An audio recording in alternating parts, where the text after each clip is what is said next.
તમામ પૈસા ભગવાન શિવના સાનિધ્યમાં રહેવાના છે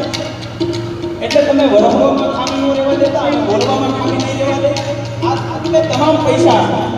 અહીંયા અમે મૂકી જવાના છે ભગવાન શિવના સાનિધ્યમાં રહેવાના છે કારણ અમારા ઘરે પૈસાની તાણ છે પણ ભૂખ જરાય નથી બધા સમજાય બધા અને આ તમે બધાય આ પોળીલા છો બોલીલા છો મેળા છો જ્યારથી તમે મજાક કરી ઓરાવે છે યાર હા આવો નવો પડકારો રાખો હજી તો નંબરિયા પડે છે ફિલ્મ આખું બાકી છે યાર એટલે બીજા રાઉન્ડમાં આપણે ખૂબ મોજ કરશું